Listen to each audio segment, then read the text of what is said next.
ኢትዮጵያ ከእርዳታ ጥገኝነት በመላቀቅ የምግብ ሉዓላዊነትን ለማረጋገጥ የተጀመረውን ሀገራዊ ንቅናቄ ተከትሎ በወላይታ ዞን አበረታች የልማት ስራዎች እየተከናወኑ ይገኛሉ።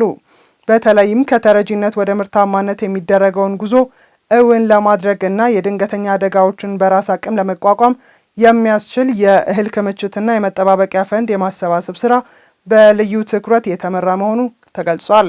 ሪፖርተራችን አማኑኤል ጃጊሶ ያጠናቀረውን ዘገባ አቤኒዘር አበራ እንደሚከተለው ያቀርባል። ኢትዮጵያ ለዘመናት አብሯት የቆየውን የእርዳታ ጥገኝነት ታሪክ ለመቀየር ቆርጣ ተነስታለች። በየደረጃው ያሉ መዋቅሮች የምግብ ሉዓላዊነትን የማረጋገጥ ጉዟቸውን አጠናክረው ቀጥለዋል። በወላይታ ዞንም ከተረጂነት ወደ ምርታማነት በሚል መርህ የተጀመረው ኢኒሼቲቭ አልፎ አልፎ የሚያጋጥሙ ሰው ሰራሽና የተፈጥሯዊ አደጋዎች በራስ አቅም ምላሽ ለመስጠት እምነት የተጣለበት ነው። ሰው ሰራሽና ተፈጥሯዊ አደጋዎች ሲከሰቱ በራስ አቅም ሰብአዊ ፍላጎትን ከማሟላት አኳያ የሚሰሩ ስራዎች አሉ። ከነዚህ ስራዎች አንዱ ለአስቸኳይ ጊዜ እርዳታ የሚሆን መጠባበቂያ ምግብ ነክ ክምችትን ከማዘጋጀት አኳያ የሚሰሩ ስራዎች አሉ። ከዚህ አኳያ እንደኛ ወረዳ በዚህ አመት ብቻ ከ1771 ኩንታል በላይ የተለያዩ እህል ክምችቶች እንዲኖሩ እቅድ ተሰጥቷል። ከዚህ አኳያ አጠቃላይ ማህበረሰብን በማስተባበር በማምረት ምርትን በአውድማው አርሶ አደሩ ያሰባሰበ ከዛ ከሚያመርተው ምርት እህል እንዲደግፍ አድርገን በሰራነው ስራ ከ1300 በላይ ኩንታል የተለያዩ የምግብ አይነቶች ተሰብስቧል። ከውጭ ሀገር በሊመና የሚመጡ ሰፍትነት ተጠቃሚ ነው ብለን አንዳንድ ችግሮች ሲፈጠሩ ወደ ውጭ ሀገር የሚታዩ እይታዎች ትተን በሀገር ውስጥ ያሉ አቅም የሌሉ ደሃ የሆኑት ከዚሁ ከሀገር ከሚሰበሰበው ምርት ድጋፍ እናደርጋለን በሚል የተደረገው እንቅስቃሴ አለ። እንደ ወረዳ 624 ኩንታል ምርት ለማሰብሰብ ታቅዶ ወደ 410 ኩንታል ምርት ተሰብስቦ በቀበሌያትና በወረዳ ስቶር ላይ ያለበት አጋብ ነው ያለው። የትኛውም ችግር ቢፈጠር ከዚህ ወዘን የምንጠቀምበትና ድጋፍ የሚያስፈልጉ ጉዳዮችም ሌሎቹ ዞኖችም ሌሎችም ወረዳዎችም ቢሆን በዚህ ልክ ድጋፍ የሚደረግበት ሂደት ነው ያለው። አንዳንድ አካባቢ ላይ ችግሮች ሲከሰቱ ከውጭ ነበር እርዳታ ሲመጣ የነበረው። አሁን ይሄ ጉዳይ ከመቆሙ ጋር ተያይዞ በተለይ በቂ ዝግጅት አድርገን በመጋዘናችን ላይ አከማችተን ለሚፈጠረው ችግር በራስ ደረጃ ምላሽ መስጠት አለብን ተብሎ ከኛ ወረዳ አኳያም ብታይ እስካሁን ባለው ሂደት ከ1300 ኩንታል በላይ በቆሎ፣ ካሳባና ሌሎች ምርጥ ዘሮችን በመጋዘን ለማሰባሰብ ተሞክሯል። ለአደጋ ስጋት ፈጣን ምላሽ ለመስጠት እህል ከማከማቸት ጎን ለጎን የመጠባበቂያ ፈንድ ተብሎ ገንዘብም እየተሰበሰበ ይገኛል። ይህም አደጋዎች በሚከሰቱበት ወቅት ፈጣን የሎጂስቲክስ አቅርቦትን ለማመቻቸት ሕክምናና ሌሎች አስፈላጊ ሰብአዊ ድጋፎችን ለማሳለጥ ከፍተኛ አስተዋጽኦ አለው። በዚህ ረገድም ከባለሀብቱና ከህብረተሰቡ ጋር በመቀናጀት ሰፊ ስራዎች እየተከናወኑ ይገኛሉ። መጠባበቂያ ፈንድ ተብሎ የሚሰባሰብ ገንዘብ አለ። ይሄ ገንዘብ በወረዳ ደረጃ በሶስት ሰዎች ነው የሚንቀሳቀሰው። ዝግ አካውንት ነው። ገንዘቡ ደግሞ የራሱ የሆነ ደረሰኝ አለው። ዘንድሮ ብቻ ወደ 3.3 ሚሊዮን አካባቢ ብር ሰብስበን ያስቀመጥንበት ሁኔታ አለ። አደጋ ሲከሰት የተለያዩ ሰብአዊ ፍላጎቶች ይፈጠራሉ። መጠለያ አለ፣ ፍራሽ አለ፣ ምግብ ማብሰያ ቁሳቁሶች አሉ። እነዛን ኪት በማዘጋጀት አሁን ዘንድሮ እንግዲህ 200 አካባቢ ኪት እንድናዘጋጅ ነው ለኛ የተሰጠው። ስለዚህ አሁን በቅርቡ በተካሄደው ንቅናቄ ብቻ ወደ 15 ኪት አዘጋጅተናል። አንድ ኪት 26 ኮምፖነንቶችን ይይዛል። አደጋ ሲከሰት የሰውን እጅ ከማየት ነፃ ወጥተን በራስ አቅም ችግሮችን መቋቋም የምንችልበትን ሁኔታ እየፈጠረ ነው እንደወረዳ። ከገንዘብም አንፃርም 5 ሚሊዮን በላይ ነው ለኛ ተሰጠን እቅድ። ይሄን ለመሰብሰብ ታቅዶ 5 ሚሊዮን የሚጠጋ ገንዘብ የተሰበሰበበት አገባብ እንዳለ ለመግለጽ ነው። ይሄ የሚሰበሰብ ገንዘብ በመመሪያና በደንብ አሰራር ተጠብቆ የሚሄድ በግብረ ኃይል የሚመራ ጉዳይም ስለሆነ ይህንን የማስገባት የማውጣትም በራሱ ሰነድ የሚገባ በሰነድ የሚወጣ ከቀበሌ የሚሰበሰቡም በዛ ልክ የሚሆኑና ከዛ አልፎ ደግሞ በጥሬ ገንዘብም በተለይ አደጋዎች ሲከሰቱ በወላይታ ዞንም በዳሞት ዞንም ከዛ ውጪም ከሆነ አንዱ ለአንዱ መድረስ አለበት ተብሎ ከ3 ሚሊዮን ብር በላይ ጥሬ ገንዘብ ተሰብስቦ አካውንት ላይ ያስቀምጠን አሰራር ጠብቀን እየተጠቀመን ያለ ነው። እነዚህ በየደረጃው የሚሰሩ ስራዎች የአንድ አካባቢ ስኬቶች ብቻ ሳይሆኑ ሀገራዊውን የምግብ ሉዓላዊነት ራዕይ የሚያሳኩ ምሰሶች ናቸው። ከእርዳታ ጠባቂነት ወጥተን በራስ አቅም ራስን መቻል ለነገ የማይባል የህልውና ጉዳይ ነው። አሁን የጀመርነው ይህ ኢኒሼቲቭ በቀጣይም ይበልጥ ተጠናክሮ ይቀጥላል። እስከ ታኅሳስ 30 ድረስ ይሄ ስራ ይቀጥላል ተብሎ በድጋሜ በአዲስ መልክ ከዞኑ የተሰጠን እቅድ አለና ይሄን ለማሳካት ገንዘቡም ቢሆን ገንዘብ ብቻም ሳይሆን ደግሞ ምርትም እህልም ለማሰባሰብ የተጀመሩ ስራዎች በስፋት ያሉ አሉና አሁን በዚህ ሜሪም 80 ሄክታር በላይ ለኛ የሰጠ እቅድ አለ። ይሄን በዚህም ላይ ልዩ ትኩረት እንደ ወረዳም እንደ ዞንም እንደ ሀገርም የተሰጠበት ስለሆነ እኛም እንደ ግብርና ጽሕፈት ቤት ከወረዳ ካሉ አካላት ጋር በመሆን በስፋት የተሰራና ልዩ ትኩረት የተሰጠበት መሆኑን ለመግለጽ ነው። ተረጅነትም ወደ ምርታማነት የሚለውም ከላይ ከጠቅላይ ሚኒስትሩ ጀምሮ ኢኒሼቲቭ አድርጎ የመጣ ነው። እሱን ደግሞ በአግባቡ ሰርተን ውጤታማ ሰርተን ይገዝ ችግር ከተፈጠረ አርሶ አደሩን በራስ አቅም የመደገፍ ስራ ለመስራት የእህል የማሰባሰብ ገንዘብ ፋንድ የማድረግ ሁኔታዎችን እኛ ጋር አጠናክረን ለመስራት እቅድ ይዘን እየሄድን ነው።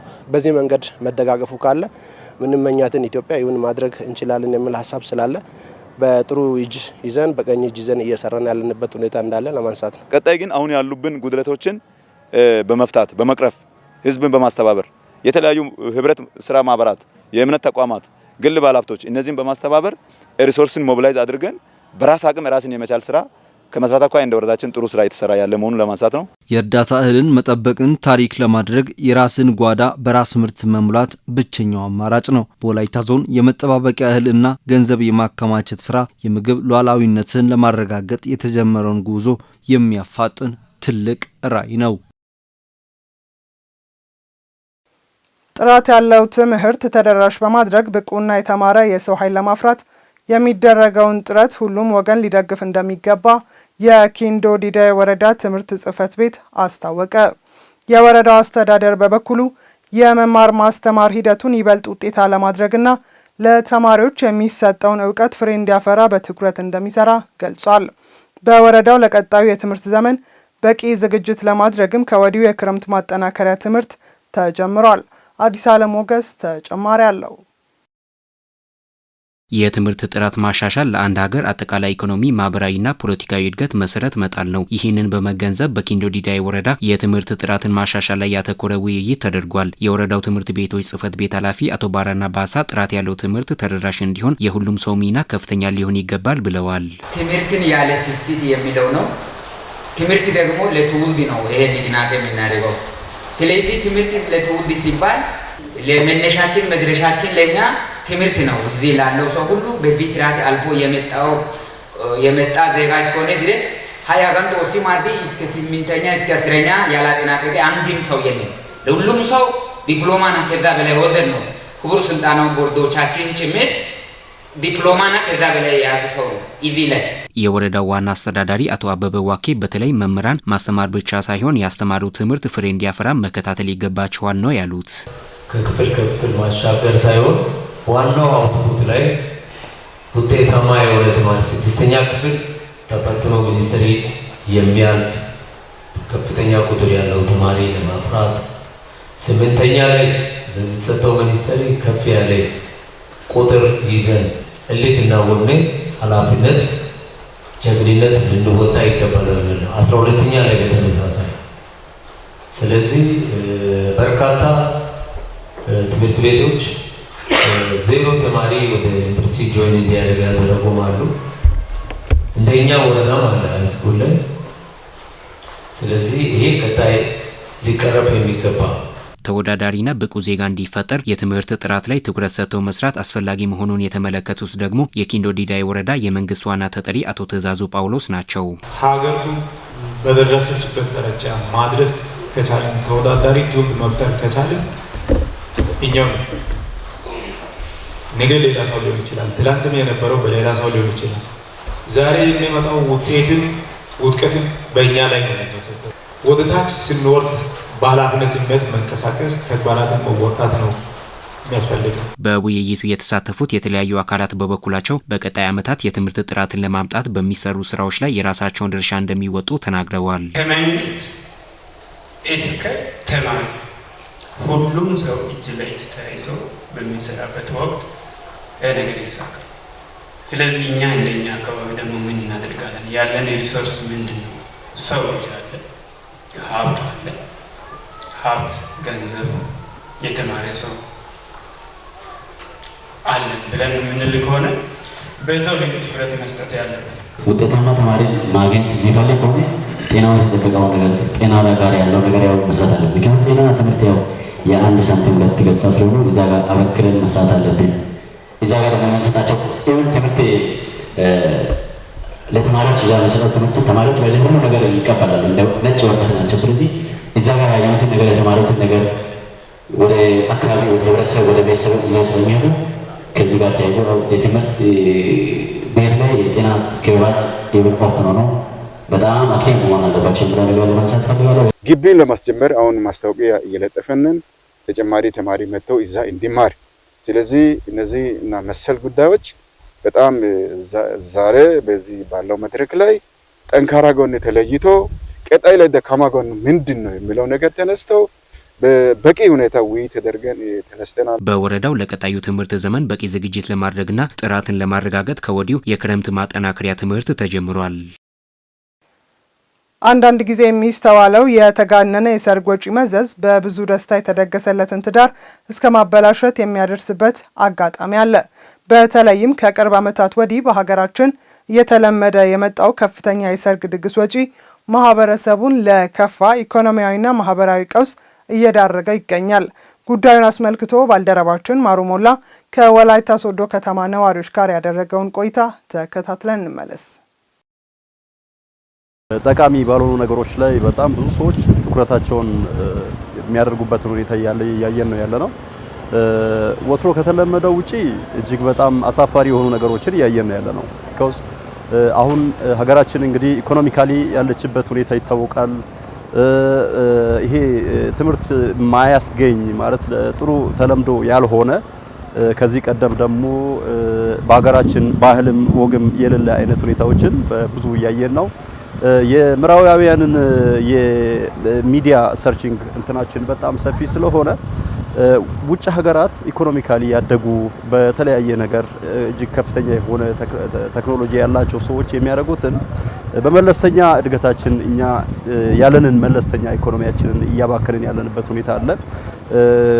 ከሰርግ ጋር ተያይዞ ያለ ከልደት አከባበር ጋር ተያይዞ ያለ ሌላ ቫላንታይን ዳይ ከሚባሉት ማለት እነዚህ ወቅት ካመጣቸው በውስጣችን ግን ከልጅነት ጀምሮ ያላደግንባቸው ባህሪያት የባህል ያልሆኑ ነገሮችን ያየን ነው።